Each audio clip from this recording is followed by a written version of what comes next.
살롬. 하나님의 크신 사랑과 은혜가 이 음성을 듣는 모든 분들의 삶에 가득하기를 기도합니다. 우리는 종종 광활한 우주 속에 홀로 남겨진 듯한 외로움과 싸워야 하는 시대를 살아가고 있습니다. 때로는 감당하기 힘든 시련의 파도가 밀려오고, 때로는 세상의 거대한 흐름 속에서 나의 믿음이 한없이 작고 연약하게 느껴지기도 합니다. 바로 그때 우리의 마음 깊은 곳에서는 이런 질문이 떠오릅니다. 나는 이 모든 것을 이겨낼 수 있을까? 이 혼란 속에서 진정한 평안은 어디에 있는가? 오늘 우리는 이 질문에 대한 가장 위대하고 분명한 대답을 함께 나누고자 합니다. 이 이야기는 약 2000년 전 인류 역사상 가장 어두웠던 밤, 예수 그리스도께서 그의 사랑하는 제자들에게 마지막으로 남기신 말씀에서 시작됩니다. 이 말씀을 듣기에 앞서 잠시 여러분의 마음을 모아주시길 부탁드립니다. 만약 이 이야기가 여러분의 마음에 작은 울림을 준다면 좋아요와 구독으로 저희 채널에 힘을 실어주십시오. 여러분의 작은 손길 하나하나가 이처럼 귀한 말씀이 더 많은 영혼에게 닿을 수 있도록 돕는 귀한 사역에 동참이 됩니다. 이 채널을 통해 선한 영향력이 계속해서 퍼져나갈 수 있도록 함께 기도해 주시는 모든 분들 위해 하나님의 축복이 넘치시기를 소망합니다. 요한복음 16장 32절과 33절의 말씀입니다. 보라, 너희가 다 각각 제 곳으로 흩어지고 나를 혼자 둘 때가 오나니 벌써 왔도다. 그러나 내가 혼자 있는 것이 아니라 아버지께서 나와 함께 계시느니라. 이것을 너희에게 이르는 것은 너희로 내 안에서 평안을 누리게 하려 함이라. 세상에서는 너희가 환난을 당하나 담대하라. 내가 세상을 이기었노라. 이 말씀은 세상의 승리자이신 그리스도에 대한 심오한 진리를 담고 있습니다. 예수님께서 이 말씀을 하셨을 때 그분은 제자들을 떠나 우리를 위한 죽음을 맞이하러 가시는 길이었습니다. 그분의 가장 큰 염려는 당신이 떠난 후 제자들이 겪게 될 시련 앞에서 너무나도 크게 낙심하지 않을까 하는 것이었습니다.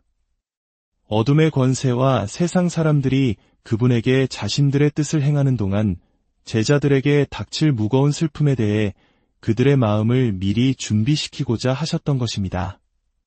사랑하는 여러분, 여기서 우리는 한 가지 중요한 사실을 발견하게 됩니다.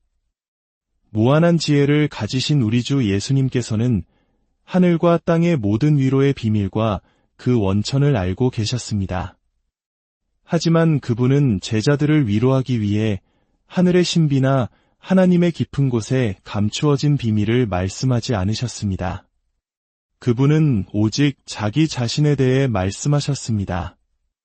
내가 세상을 이기었노라. 이것은 우리에게 무엇을 가르쳐 줍니까?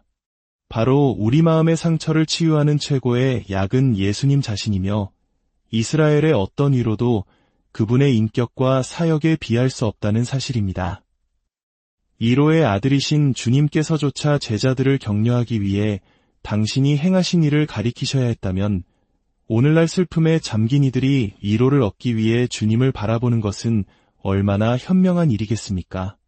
그러므로 영혼이 침체될 때마다, 세상의 걱정이 삶을 짓누르고 지친 발걸음이 무겁게 느껴질 때마다 주 예수 그리스도께로 달려가십시오. 세상에는 다른 위로의 원천들이 있을 수 있지만 그것들이 항상 우리의 필요를 채워주지는 못합니다. 그러나 주님 안에는 위로의 충만함이 거하시기에 여름이든 겨울이든 우리의 상황이 좋든 나쁘든 그 위로의 강물은 마르지 않고 항상 흐릅니다. 어떤 문제로 고통받든지 즉시 그분께 아뢰십시오. 그러면 주님께서 지쳐 늘어진 우리의 손에 힘을 주시고 약한 무릎을 굳건하게 세워주실 것입니다. 더 나아가 이 말씀을 통해 우리는 예수 그리스도께서 단순한 인간 이상이심을 깨닫게 됩니다. 어떤 이들은 주님의 신성을 부인하면서도 인간 예수는 훌륭한 인물이었다고 칭찬합니다. 하지만 만약 그분이 단지 인간에 불과했다면 담대하라. 내가 세상을 이기었노라고 말하는 것은 얼마나 큰 오만이며 자기중심적인 태도이겠습니까? 우리가 본받고 싶은 어떤 선한 인간도 감히 이렇게 말할 수는 없을 것입니다. 주님은 온유하고 겸손하셨지만 스스로 그렇다고 말하는 겸손한 사람은 없습니다. 이 모순은 그분을 하나님의 아들로 믿는 사람들만이 이해할 수 있습니다. 그분의 신성의 탁월함 속에서 제자들을 향해 말씀하시는 것으로 이해할 때 이 말씀은 무한히 아름답고 합당하게 들립니다. 그분의 신성을 부인한다면 이 말씀은 설명할 수 없는 과장된 언사가 되고 맙니다. 오, 인자시여, 당신은 또한 하나님의 아들이시기에 복되십니다. 당신은 형제의 공감 어린 부드러움으로 우리에게 말씀하실 뿐만 아니라 아버지의 독생자의 장엄한 권위로 말씀하십니다. 내가 세상을 이기었노라, 이 얼마나 겸손하면서도 위대한 선포입니까? 믿음의 눈 없이 이 선포를 바라보면 참으로 기이하게 보일 수밖에 없습니다. 배신당한 나사렛의 한 남자가 어떻게 내가 세상을 이겼다고 말할 수 있었을까요?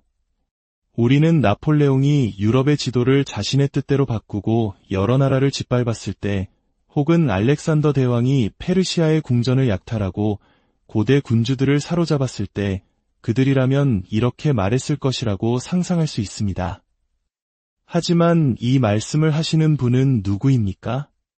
그는 농부의 옷을 입고 가난하고 소외된 자들과 어울리는 갈릴리 사람입니다.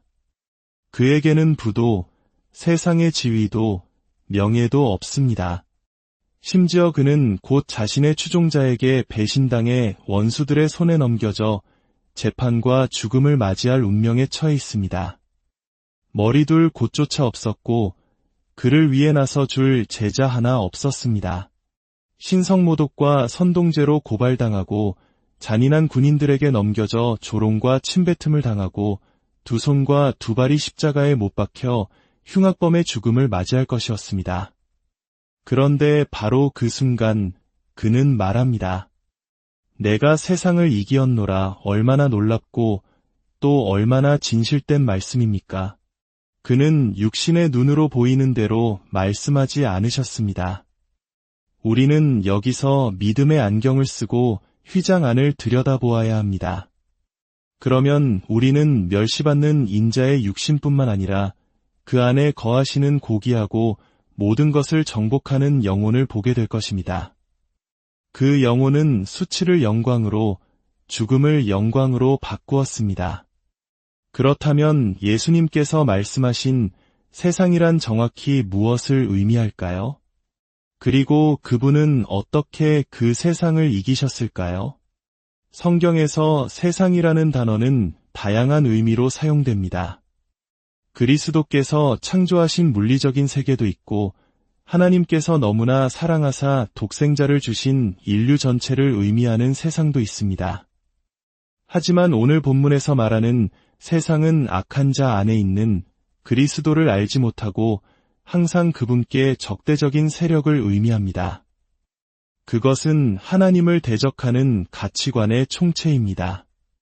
이기심, 탐욕, 교만, 그리고 세상적인 성공만을 최고로 여기는 생각들, 남들처럼 살아야 한다는 압박감, 뒤처질지 모른다는 두려움, 그리고 더 많은 것을 얻기 위해 믿음을 타협하게 만드는 유혹들.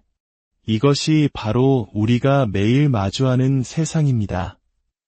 이 세상은 우리에게 환난을 가져다 줍니다.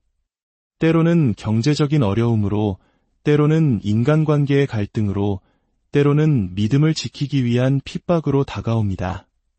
그렇다면 예수님은 이 거대한 세상을 어떻게 이기셨을까요? 첫째로, 그분은 자신의 삶으로 세상을 이기셨습니다. 공생애를 시작하시기 전 30년이라는 긴 시간 동안 목수의 아들로 살아가셨던 그분의 침묵 속에서 우리는 위대한 승리의 시작을 봅니다. 선을 행하고자 하는 열망이 가득했지만 아버지의 때가 이르기까지 잠잠히 기다리는 인내. 이는 섣부른 열심으로 하나님의 질서를 어지럽히려는 세상의 유혹을 이겨낸 것입니다. 공생의 기간 동안 그분은 사람들의 인기에 영합하기 위해 단 한마디도 진리를 바꾸지 않으셨습니다.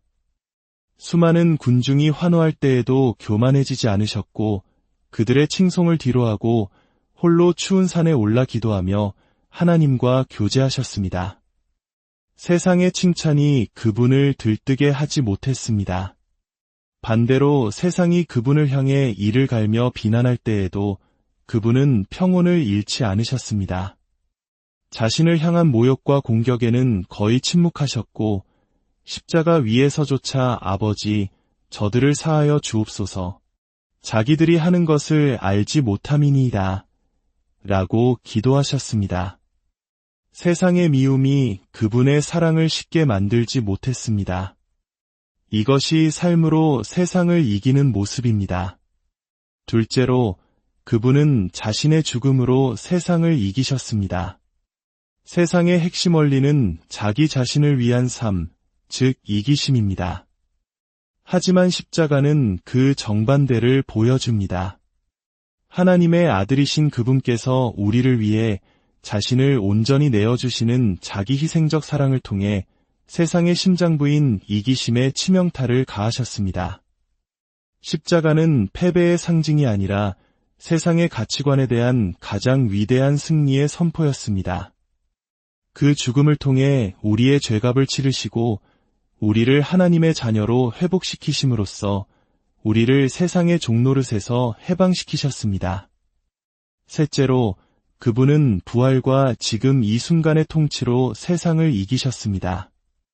죽음의 권세를 깨고 부활하심으로써 그분은 이 세상의 임금인 사탄의 머리를 부수셨습니다. 그리고 지금 이 순간 그분은 만물의 주관자로서 온 세상을 다스리고 계십니다. 역사의 열쇠는 그분의 손에 있습니다. 세상이 아무리 악하게 날뛰는 것처럼 보여도 그 모든 것은 그분의 허락하에서만 일어납니다. 그분은 이 모든 것을 합력하여 당신의 백성을 위한 선을 이루십니다. 이 사실을 믿을 때 우리는 세상의 혼란 속에서도 평안을 누릴 수 있습니다. 그렇다면 위대한 승리가 오늘을 살아가는 우리에게 어떤 위로와 격려가 될까요? 바로 이것입니다. 우리의 머리 대신 예수 그리스도께서 세상을 이기셨기에 그분 안에 있는 우리 또한 세상을 이길 수 있다는 사실입니다. 예수님은 우리 중 그 누구보다도 가난하셨고 더 큰 슬픔과 멸시를 당하셨습니다. 가장 불리한 조건 속에서도 그분은 세상을 이기셨습니다. 그러므로 그분의 힘을 의지하는 우리 또한 반드시 승리할 것입니다. 더욱이 그분은 우리의 대표자로서 세상을 이기셨습니다. 머리가 승리했다면 그 몸의 지체인 우리도 패배할 수 없습니다. 그분의 승리는 곧 우리의 승리입니다. 우리는 그분 안에서 이미 세상을 이겼습니다. 사랑하는 여러분, 이 순간 여러분의 삶을 돌아보십시오. 여전히 세상의 가치관이 여러분을 지배하고 있습니까? 돈과 명예를 위해 살고 사람들의 시선과 평가에 얽매여 있습니까? 세상의 유행과 관습의 노예가 되어 있습니까? 만약 그렇다면 아직 이 승리를 온전히 누리지 못하고 있는 것입니다. 하지만 여러분이 진정한 그리스도인이라면 이렇게 고백할 수 있을 것입니다. 주님, 저는 주님의 종입니다. 주님께서 저를 얽맨 모든 것에서 풀어주셨습니다. 이제 세상은 저를 다스리지 못합니다. 세상이 저를 유혹하고 두렵게 하고 아첨할지라도 제 안에 계신 주님의 영의 능력으로 저는 그 모든 것을 넘어설 것입니다. 이 고백이 여러분의 것이 되기를 바랍니다. 이것이 바로 그리스도께서 우리 안에 이루신 승리입니다. 그러므로 담대하십시오. 세상의 환난 속으로 두려움 없이 나아가십시오. 그 시련들은 우리를 해치지 못하고 오히려 타작마당의 밀처럼 우리를 정금같이 단련시킬 것입니다. 세상과 싸우기 위해 나아가십시오. 세상은 결코 우리를 이길 수 없습니다. 하나님의 생명을 그 영혼에 품은 사람을 세상과 지옥이 합세하여도 결코 정복할 수 없습니다. 우리는 구원으로 무장했으며 전능함으로 옷 입었습니다. 대속의 투구가 우리의 머리를 보호하고 하나님의 아들 그리스도께서 친히 우리의 대장이 되십니다. 사랑하는 여러분, 세상이 아무리 거세게 우리를 흔들고 삶의 문제가 파도처럼 밀려올지라도 기억하십시오. 우리의 주님께서 이미 선포하셨습니다. 담대하라. 내가 세상을 이기었노라. 그분의 승리가 이미 여러분의 것임을 믿으십시오. 환난 속에서 그분의 평안을 누리십시오. 두려움 속에서 그분의 담대함으로 일어서십시오. 여러분은 혼자가 아닙니다. 세상을 이기신 주님께서 지금도 여러분과 함께 하십니다. 주 예수 그리스도의 이름으로 여러분의 모든 걸음 위에 평강과 담대함이 함께하기를 기도합니다.